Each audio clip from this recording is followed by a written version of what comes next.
Film ini menceritakan rangkaian pertempuran yang dijalani oleh Resimen Infanteri Massachusetts ke-54 yang merupakan resimen kulit hitam pertama dalam tubuh Potomac Army, tentara Union saat perang sipil antara Union dan Confederation terjadi di Amerika.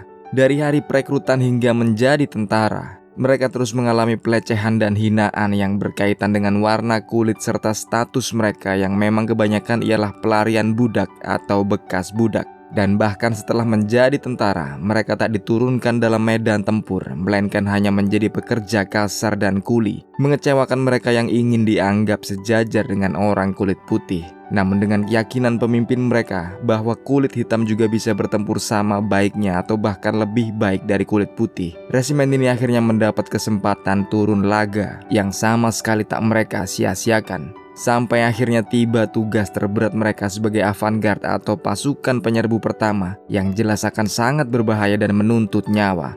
Nah, kita saksikan bersama apa ujian-ujian resimen kulit hitam ini berhasil mereka lewati, atau malah mereka hanya akan tewas sebagai tumbal pasukan kulit putih.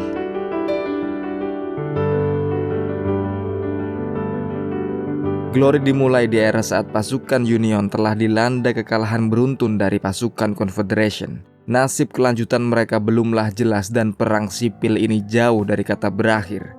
Tapi yang pasti, jika pasukan Confederation yang berseragam kelabu ini berhasil menang perang, maka perbudakan di tanah Amerika masih akan terus berlangsung.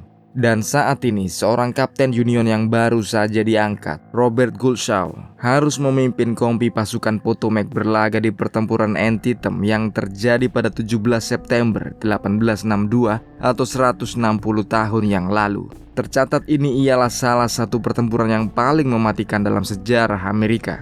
Robert tak tahu apakah ia bisa selamat dari kemelut ini atau apa yang menunggunya di masa yang akan datang. Tapi saat ini pertempuran sudah dibuka.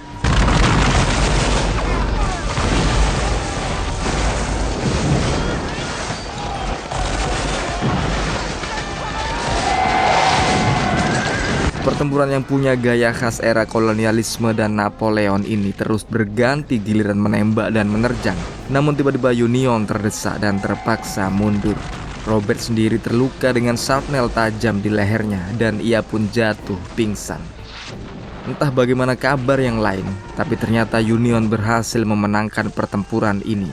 Korban dari kedua belah pihak mencapai lebih dari 20.000 orang dan kini Robert pun terbangun dari pingsannya.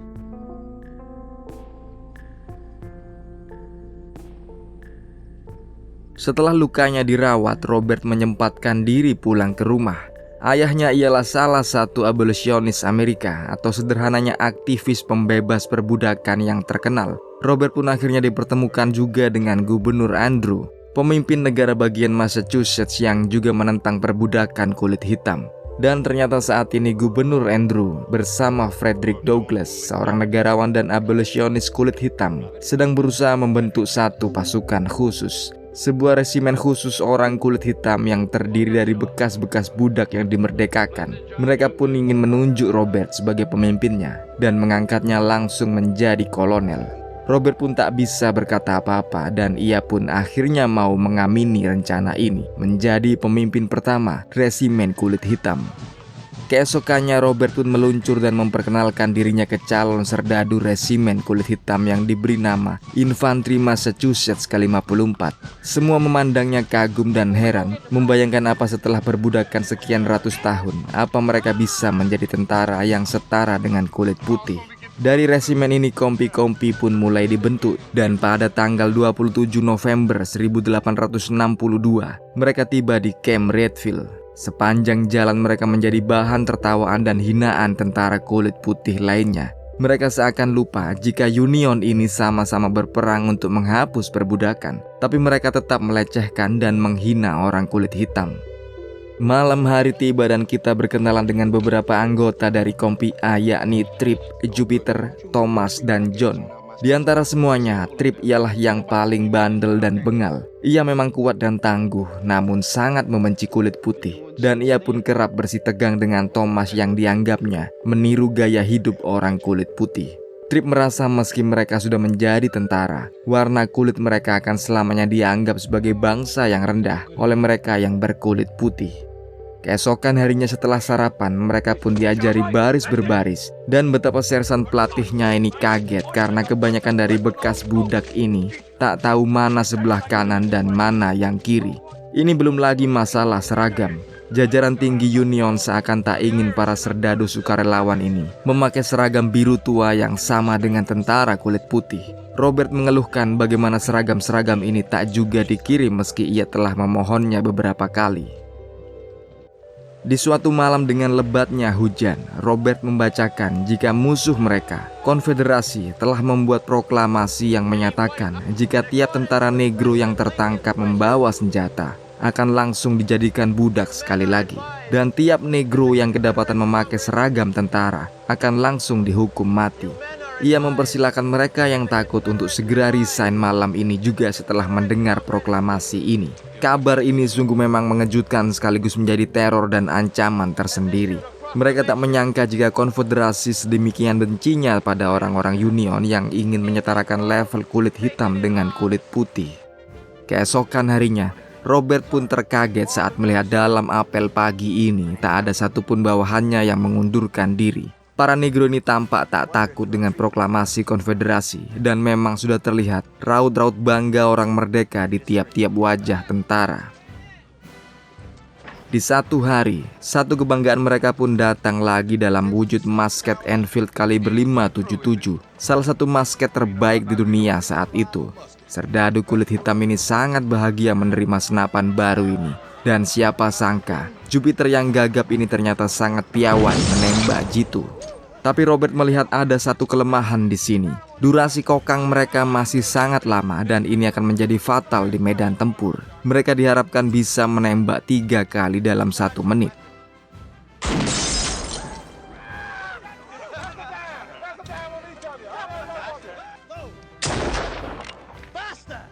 Dan terbukti Jupiter belum mampu melakukan secepat keinginan Robert. Beberapa hari kemudian setelah menjalani latihan-latihan keras dari sersan kulit putih mereka, Kompi John sedang akan tidur saat Trip membuka sepatunya dan menemukan jika luka-luka di kakinya semakin parah. Sementara itu di kantin para perwira, Robert bercakap-cakap dengan rekannya dan mendengar bahwa resimen negro ini tak akan digunakan untuk bertempur, tapi hanya diplot sebagai pekerja kasar dalam Union. Ini sangat melecehkan harkat dan harga diri Robert yang selama ini mati-matian melatih resimen negronya. Tapi Robert berusaha menyimpan ekspresinya. Keesokan harinya Robert pun langsung dikagetkan dengan kabar jika ada desertir dari resimennya. Dan setelah dilihat tentara yang kabur ini ialah Trip yang tertangkap sedang keluar dari camp di tengah malam. Sebenarnya Trip hanya kelaparan dan ingin mendapatkan sepatu baru dari desa sekitar. Karena memang sejak kedatangan mereka, resimen kulit hitam ini tak mendapatkan suplai dan perlengkapan seperti tentara kulit putih. Tapi apapun pembelaannya dan menurut hukum resminya, siapapun yang melarikan diri akan dicambuk 100 kali. Maka mau tak mau Robert sendiri menyaksikan hukuman sadis tak manusiawi yang harus diterima oleh Trip. Dan ternyata pada punggung Trip sudah banyak bekas lecutan cambuk, menandakan jika Trip memang sudah berjiwa pemberontak sejak dirinya muda. Trip sama sekali tak mengerang kesakitan selama dicambuk. Ia seakan ingin memamerkan betapa ia tak akan tunduk dan patuh pada peraturan kulit putih. Karena ini semua watak seorang budak dan ia tak mau menjadi budak. Di malam harinya, Robert yang berjalan-jalan di tengah tenda para negro bertemu dengan John dan diinfokan jika sebenarnya ulah Trip kemarin ialah karena ia memang benar-benar membutuhkan sepatu. Dan setelah mengetahui sendiri jika kebanyakan kaki serdadu di resimennya dalam kondisi yang parah seperti kaki Trip, Robert langsung melabrak perwira logistik. Ia meminta 600 pasang sepatu segera dipersiapkan hari ini juga.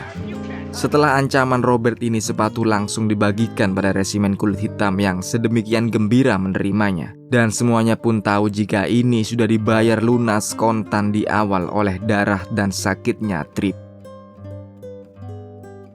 Selanjutnya tibalah hari gajian untuk serdadu kulit hitam. Dan sekali lagi kita menyaksikan betapa tak adilnya Amerika. Karena kulit hitam ternyata hanya dibayar $10 sebulan. Berbeda dengan serdadu kulit putih yang menerima $13 sebulan. Tapi apa mau dikata, ini semua seakan sudah menjadi garisan takdir mereka. Namun bukan Tripp namanya kalau tak mencari masalah dengan pembenarannya sendiri. Ia langsung memprotes dan memprovokasi kawan-kawannya. Mereka ingin digaji sama dengan apa yang diterima kulit putih. Kalau sama-sama menjadi tentara dan sama-sama dikirim untuk menumpahkan darah, kulit hitam harus menerima upah yang sama pula menurut Tripp.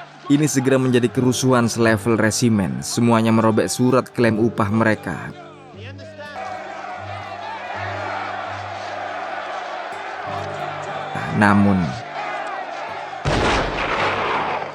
Dan ternyata Robert pun mengikuti langkah mereka yang tak mau mengambil gaji. Ini membuat Robert langsung menjadi sosok yang disayangi dan berpengaruh di mata para tentara. Dari yang awalnya ia selalu diremehkan oleh mereka. Setelah bangga memiliki pemimpin seperti Robert, datang pula simbol kebanggaan mereka yang terakhir, yakni seragam biru pasukan Union. Dan memang sosok-sosok gelap mereka menjadi pemandangan membanggakan tersendiri bagi seluruh warga negara-negara bagian Union.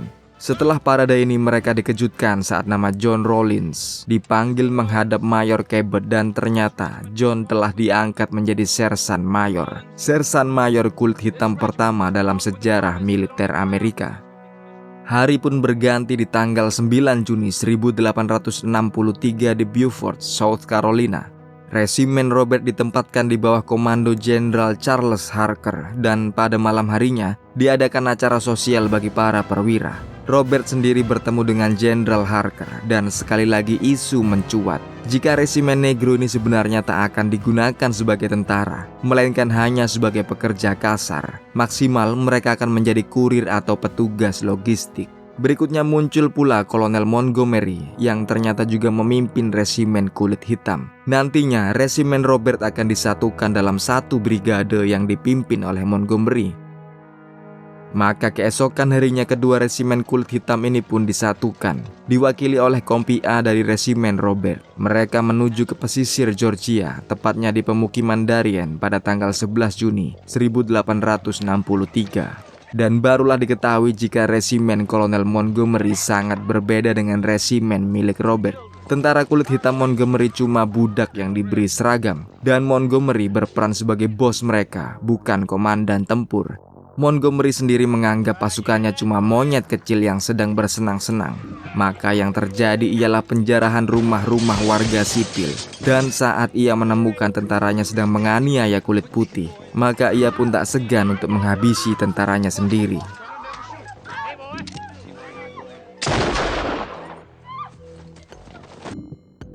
Dan memang pada akhirnya yang ditakutkan Robert menjadi kenyataan. Tentaranya hanya dipergunakan sebagai pekerja kasar, kuli dan buruh. Apa bedanya dengan masa perbudakan yang sekian lama mereka rasakan?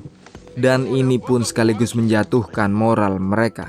Robert bertindak cepat dan meminta bantuan ayahnya agar memohon pada Abraham Lincoln, orang nomor 1 Amerika saat itu, untuk membebaskan resimennya dari tugas konyol ini dan memberikan mereka peran tentara yang sesungguhnya. Karena hancurnya moral dan seringnya kerusuhan terjadi, Robert dan Cabot pun langsung memprotes pada Jenderal Harker. Ia memohon agar resimennya dikirim ke garis depan agar para negro ini bisa membuktikan diri mereka dalam laga tempur, agar para negro ini bisa benar-benar ikut memperjuangkan hak-hak mereka sendiri. Tapi jelas ini dianggap permintaan yang konyol oleh Jenderal Harker. Negro hanya cocok untuk di ladang dan hutan, pikirnya. Lagi pula tak ada simpanse yang bisa berperang menurutnya.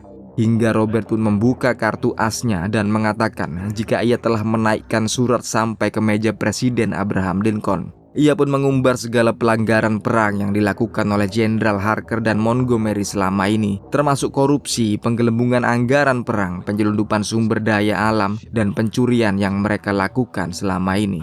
Merasa terpojok, mau tak mau Harker pun langsung menyetujui permohonan Robert. Dan ini membawa angin segar tersendiri bagi resimennya. Karena pada tanggal 16 Juli 1863 di Pulau James, John Thomas dan Tripp bisa benar-benar beraksi di medan tempur, berhadapan berseberangan dengan kavaleri konfederasi yang menyerbu dengan liar.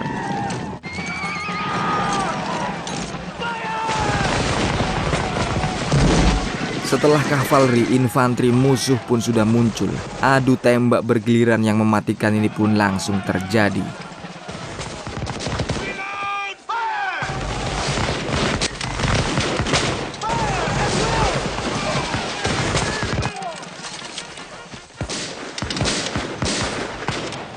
Dan setelah jarak semakin pendek, pertarungan brutal menjadi penutup yang tak kalah mematikan.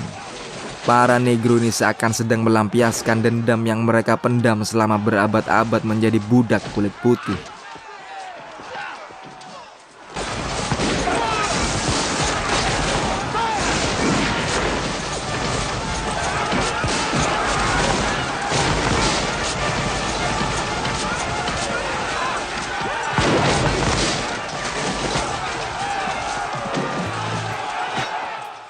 Di suatu hari, Jenderal George Strong mengungkapkan jika pasukan Potomac Union diharuskan untuk menaklukkan dan merebut benteng Wagner yang terkenal tak bisa ditembus karena dilengkapi dengan meriam-meriam paling canggih saat itu.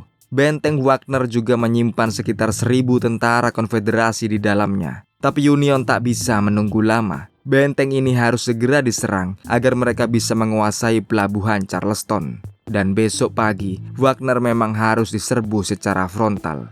Masalah di sini ialah jalan serang menuju ke benteng ini sangatlah sempit dan hanya memungkinkan untuk dilewati oleh satu resimen. Dan satu resimen ini yang harus bertahan selama mungkin agar pasukan Union lainnya bisa bersiap-siap di tepi pantai. Ini akan menjadi tugas yang sadis dan berat dan pasti akan jatuh ratusan korban. Tapi siapa sangka Robert malah meminta agar resimennya yang berangkat pertama dan menjadi tumbal di jalan sempit tersebut.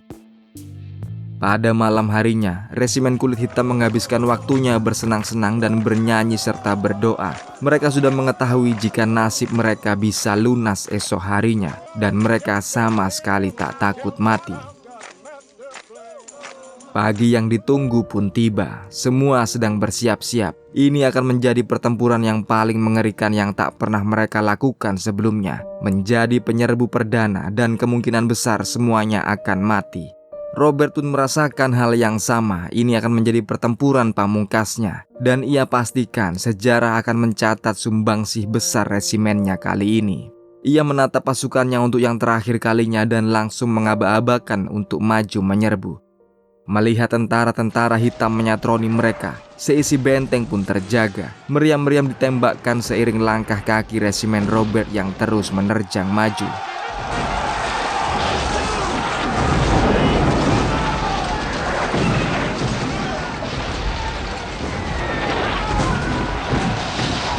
Entah berapa yang sudah hancur dipukul meriam musuh, tapi Robert akhirnya berhasil mencapai titik berlindung.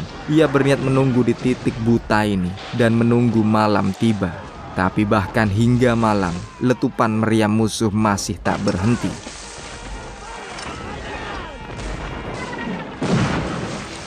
Robert pun menyiagakan pasukannya untuk bersiap menyerbu lagi dan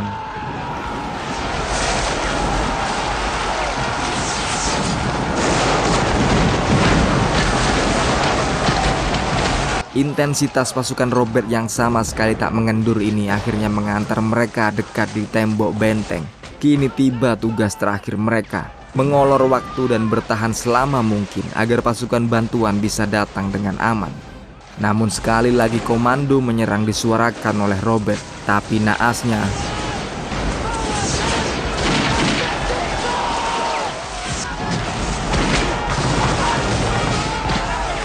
melihat kolonel kesayangan mereka tewas di atas pasir putih, Trip pun langsung bangkit dan berusaha menyusul menyerang.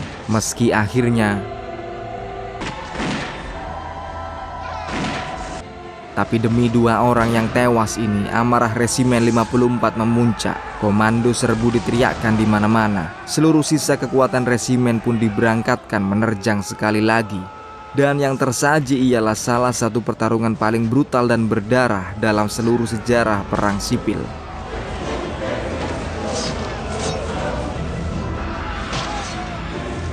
Dan alih-alih bertahan, mereka malah sudah berhasil mempenetrasi tembok benteng. Tak peduli berapa nyawa yang hilang, ofensif liar ini tak akan terulang lagi. Kemenangan sudah diambang mata, namun saat mereka tiba di tengah benteng, musuh sudah menyiapkan kejutannya.